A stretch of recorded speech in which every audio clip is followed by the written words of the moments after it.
Today's lecture is called Cantor and the Transfinite Cardinals by me, Vince Bentley. I will give a warning before this lecture. The mathematician who created this type of mathematics did go crazy and was institutionalized, mainly because he was upset that others didn't. His peers did not believe in his work at the time that he was publishing it. So everybody believes him now, and his peers are seen as fools.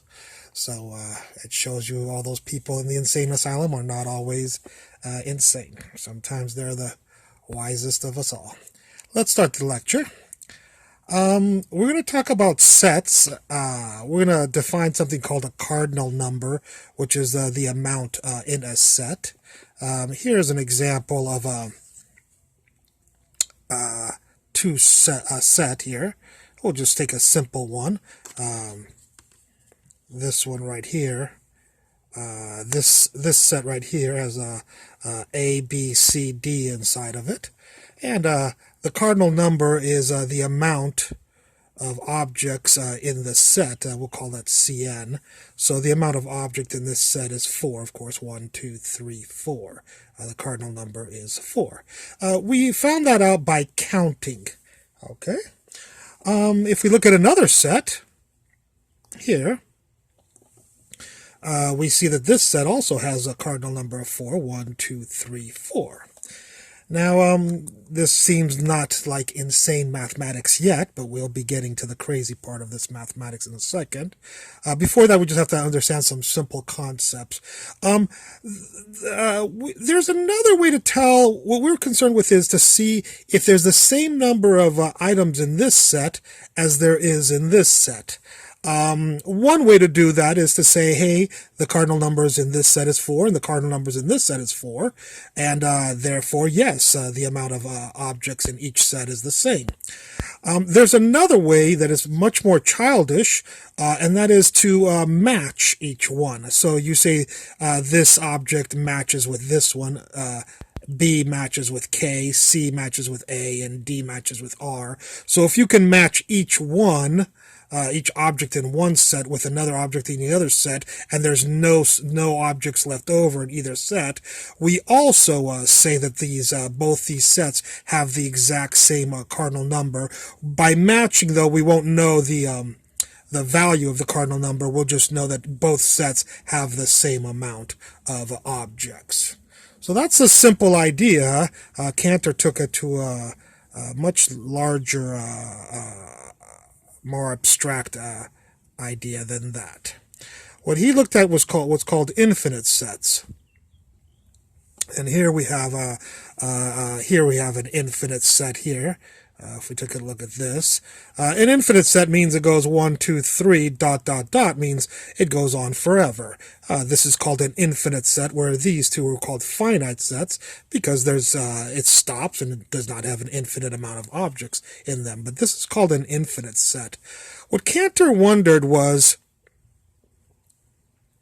he knew that this was an infinite set, and so do you. It's obvious that it's an infinite set. And here's another infinite set that goes 1, 4, 9, which is just the numbers squared. 1 times 1 is 1, 2 times 2 is 4, 3 times 3 is 9. And he wondered, what he wondered was, he knew this was an infinite set, and he knew this was an infinite set, but he wondered, are there the same number of objects in here as there are, or numbers in here as there are in here? In other words, do these infinite sets have the same number? Intuitively, it doesn't seem like so, because here you go 1, 4, 9, you're skipping 2, 3, and the 4 would be matching. You'd be skipping 5, 6, 7, and 8. And then the 9 would be here. So it looks like you're missing people in here that you have in here. So in other words, all the people in here are in here, but all the people here are not in here. So intuitively, some people would say this set is a bigger infinity than this set. On the other hand, a child might say, hey, this is infinity and this is infinity. And so they both have the same a number of objects. So it turns out both of those views are incorrect. We'll see how they break down later on.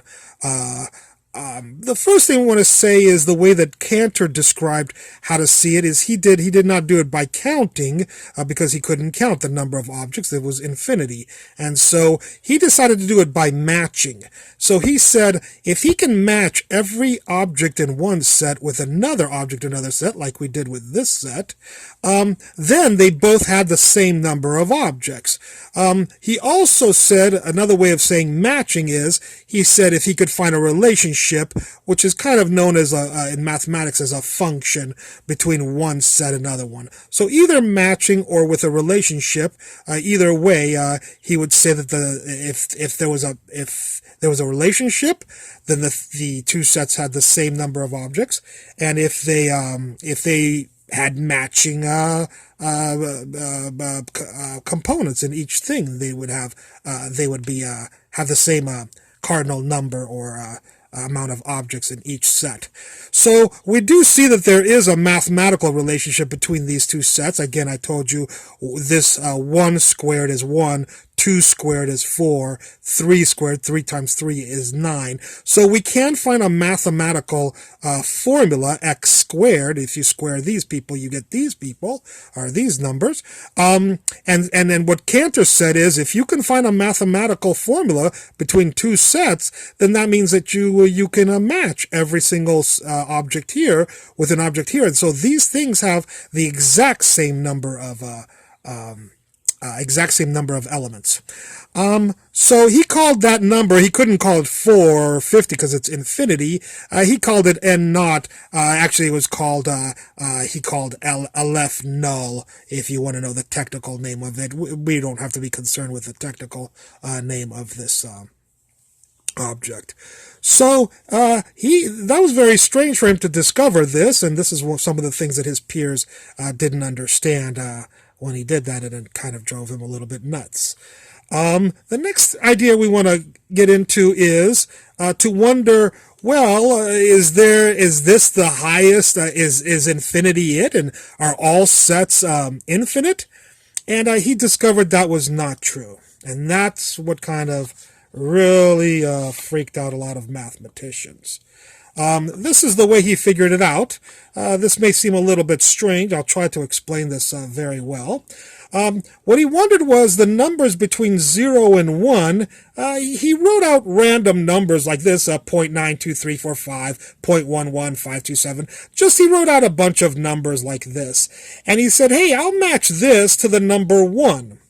And match this weird decimal to the number 2, and match this weird decimal to the number 3, and I'll just start matching a bunch of numbers that occur between 0 and 1, that's these numbers, with integers over here, 1, 2, 3, 4, 5. I will match those, the decimals, with any decimal between 0 and 1, with the integers, and he knew this integers had this cardinality or number of Aleph null, so he knew this set. So he was wondering, hey, are all the numbers between 0 and 1 like 0.23898? If you found out all those numbers, could they all be matched to this set right here? It's called the denumerable set, the countable set. And he found out no, there is a decimal number that he can make that would not be matched. And it was kind of ingenious what he did. Again, only a crazy person to other people would think of this. What he said was, let me create a number here. And what I'll do is, I'll make sure that the first digit is different than the first digit of this number. And I'll make sure the second digit is different than the second digit of the second number. So like this one's 9, he made it 8. And this one's 1, he made it 4. There's a lot of other choices to make besides 4. You could have done 5 also there. But what he did was, he said, I will make a number where the first digit of the first number is not the first digit here, and the second digit of the second number is not the second digit here, and the third digit of third number is not the third digit, and the fourth digit is not the fourth digit, and the fifth digit is not the fifth digit. And he said, you know what? This number cannot be any of these numbers. Not just these numbers, but an infinite number of numbers.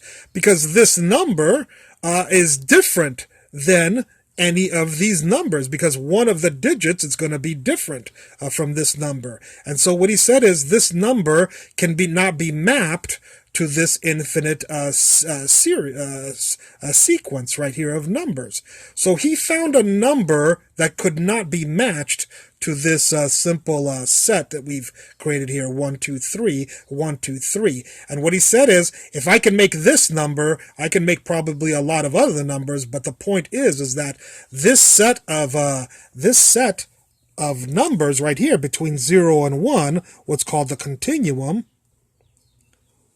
is a larger infinity than this set, which is the integers. And that was very scary to most mathematicians of his time. They did not understand that at all and thought he was making up his own rules for this here. So, let's see what are the ramifications of this, which are even more bizarre here. The next thing he did was he started with his set of between 0 and 1, and he created a stick here. You see this stick right here? And he made it have a length of 1. So the numbers here all have on this stick have a value between 0 and 1. And what he wondered was, or what he stated, one of the ramifications of his ideas were, is there more numbers or points on this stick of length of 1, or is there more points on this infinite line that goes on forever? And any rational human being would say, no, there are a lot more points on this infinite line than there are here. Although a child might say, hey, there's an infinite number here and an infinite number here, and so they're the same. By the way, the child's analogy does not work here, because if we use a child's analogy of there's an infinite number here and there's an infinite number here, the child is right, but the child is wrong in saying that this infinity is equal to this infinity. So that's just one way that the child perception of infinity is wrong, as I promised before I would prove to you.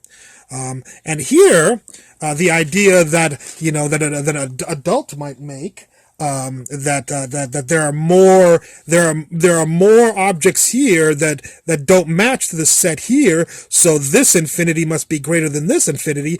We see occurring here that will not work either. It doesn't work here, that idea. In other words, it turns out the number of points on this line of length of 1 is exactly the same of number of points as in this infinite line. And the way Cantor proved that is he drew a little point over here, and he said, watch this. He did the matching thing again. He matched the elements on the set of the line with the elements of the set on the infinite line. He said, watch, you see that point right there? I can match it to one of the points on this line. And the way I'll do that is I'll draw from here. I will go through that point and extend and go to here. And sure enough, this point matches to this point on the infinite line. Let's see a few other points that match also here. Here's a point right here, and here's a point right here. Does it match to any line right here? He said, yes, watch this. I'll draw a line from this point again, and it'll hit that point, go through, and it'll hit this point. So therefore, this point matches to this point. Well, you can see that there is no point on this line that I cannot match to a point on this line. Not only that, but there's no point on this line that I cannot match to this line. Here, watch this. If you say, well, this point you can't match to a point on this line, I'll say, watch this.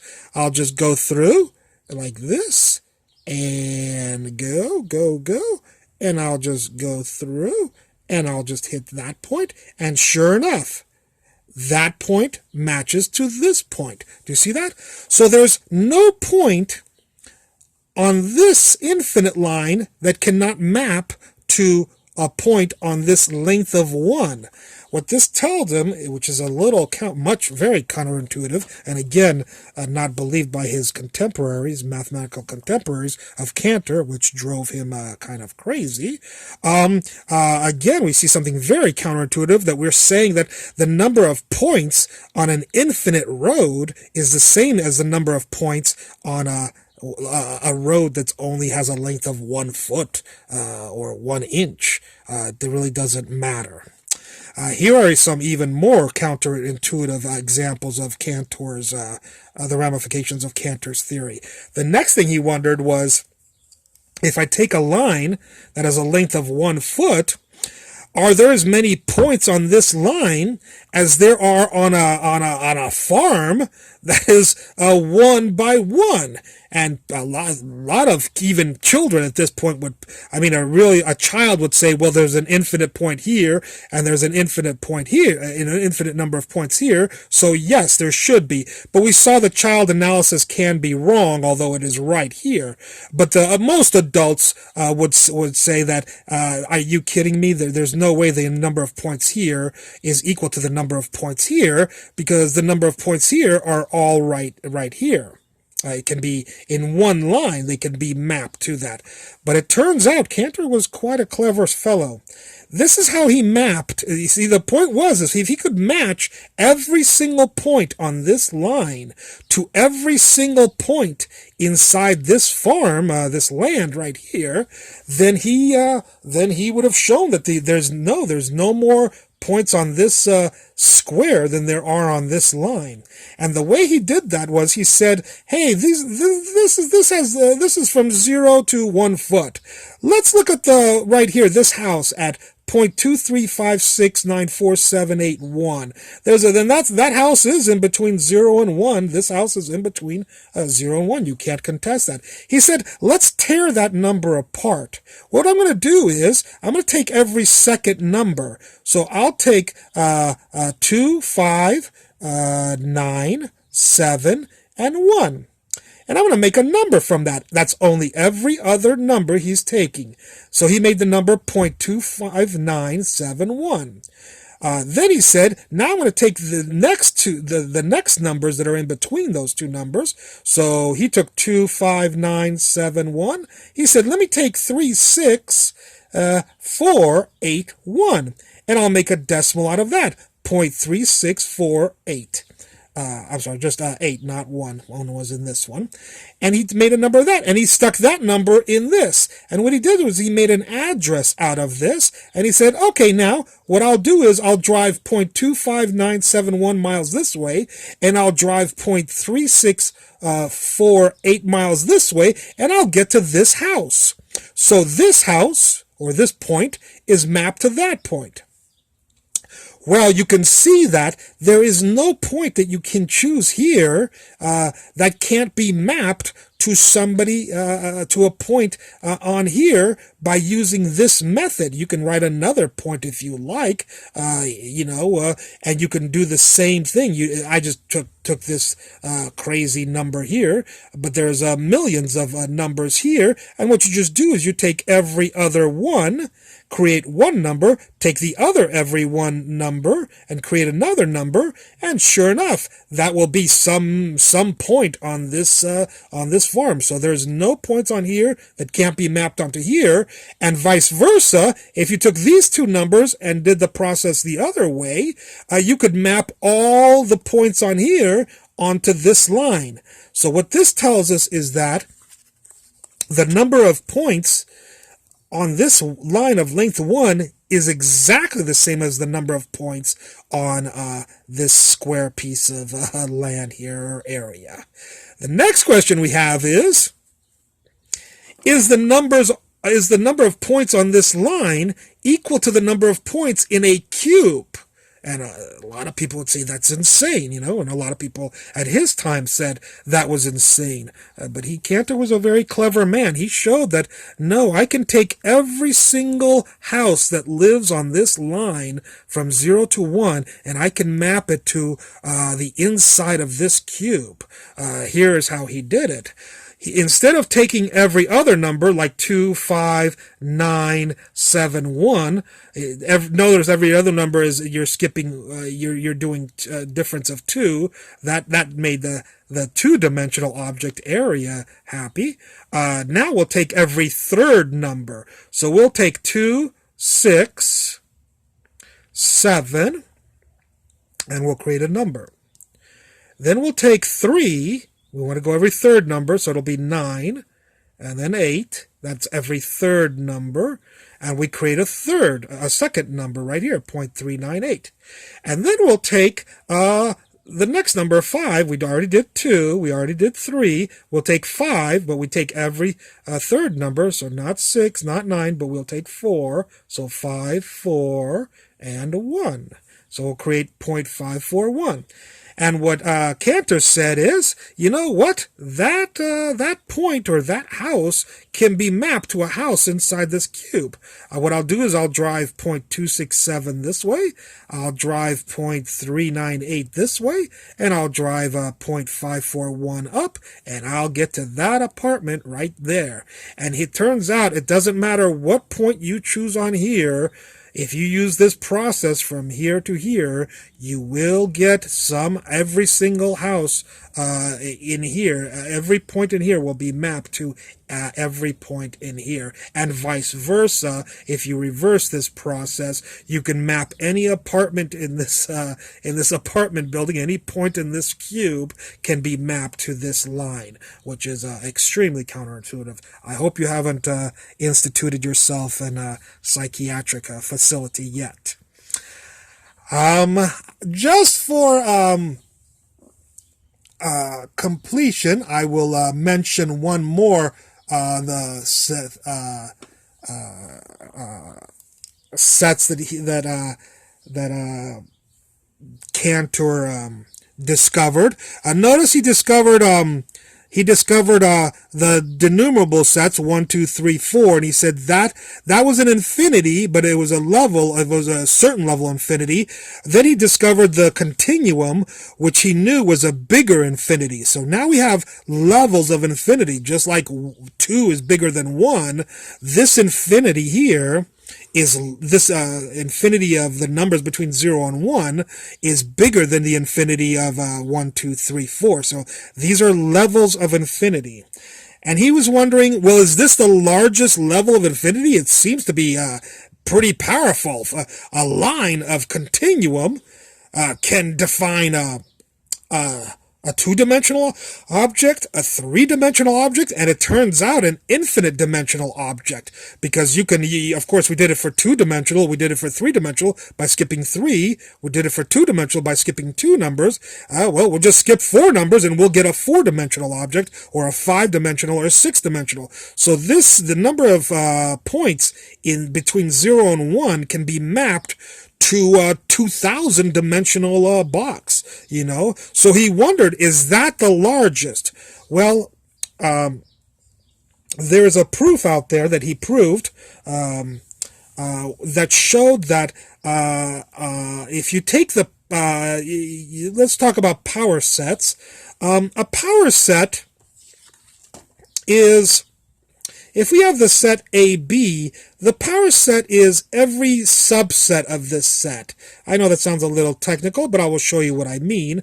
If you have A and B, one subset is just to take A, and another subset is just to take B, and another subset is to take A and B, and another subset is just to take neither of these. So basically, a power set is everything you can permute from this. So if you have an aardvark and a blowfish, then you could just take the aardvark, or you could just take the blowfish, or you could take the aardvark and the blowfish, or you could take neither the aardvark and the blowfish.